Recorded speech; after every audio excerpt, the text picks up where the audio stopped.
Bonjour à toutes et à tous, comment fait-on pour enseigner la morale à une machine? C'est vraiment l'un des plus grands défis de notre époque. Aujourd'hui, on va décortiquer une approche qui change la donne pour rendre l'IA plus sûre, l'IA constitutionnelle. C'est une méthode qui ne se contente pas de montrer le bien par l'exemple, mais qui donne carrément à l'IA les règles du jeu. Voilà la question à 1 million. Plus les intelligences artificielles deviennent puissantes, plus on doit se demander comment s'assurer qu'elles agissent dans notre intérêt et pas contre nous. La réponse, vous allez le voir, est loin d'être évidente. Le défi, il est juste colossal. Aligner des IA de plus en plus complexes sur nos valeurs, c'est non seulement crucial, mais c'est aussi un travail de fourmi, incroyablement long et cher. Les méthodes qu'on utilisait jusqu'à maintenant, elles demandent un effort humain gigantesque. Alors, rentrons dans le vif du sujet.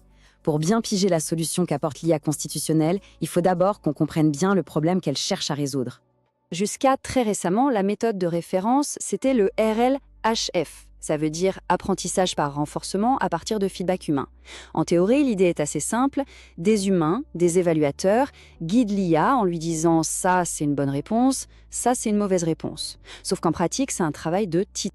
Ce processus, il se fait en plusieurs étapes et c'est incroyablement laborieux. Il faut des équipes entières de personnes pour écrire des prompts, évaluer les réponses de l'IA, les classer.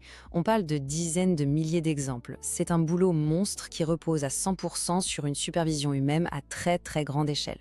Et c'est là qu'est le hic, la principale limite du RLHF.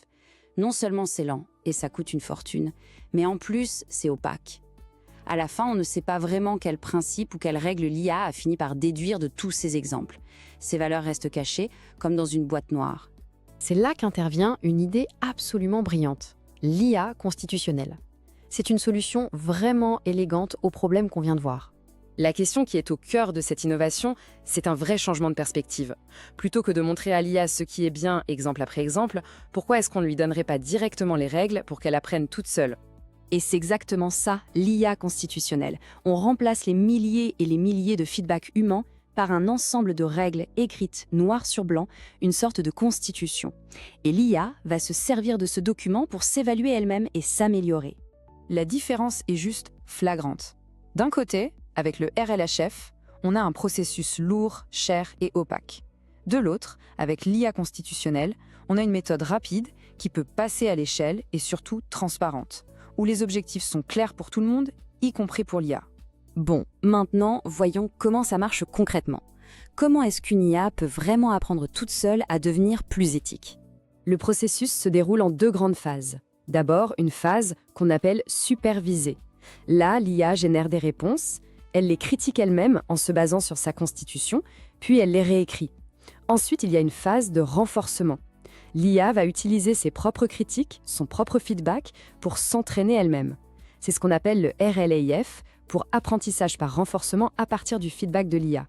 En gros, elle apprend de ses propres corrections pour devenir meilleure en continu. Pour que ce soit bien concret, prenons un exemple tout droit sorti de l'étude.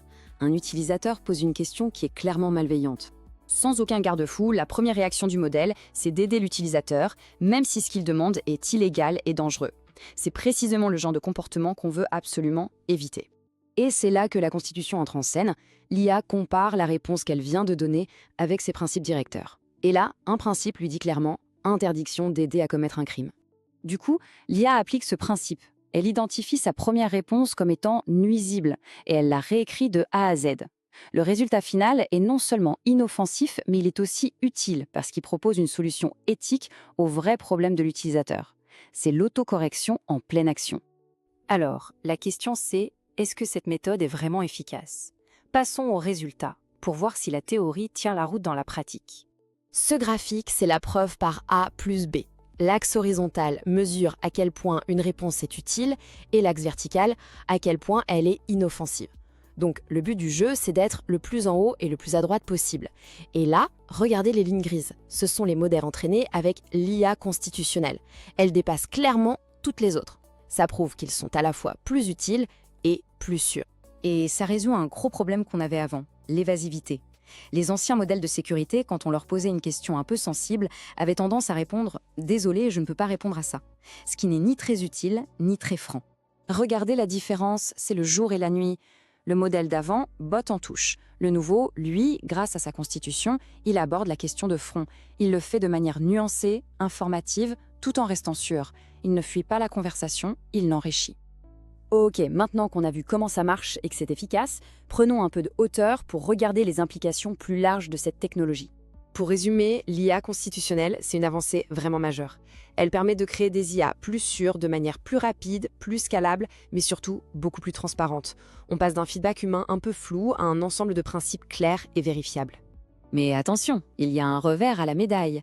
Comme toute technologie très puissante, elle est à double tranchant.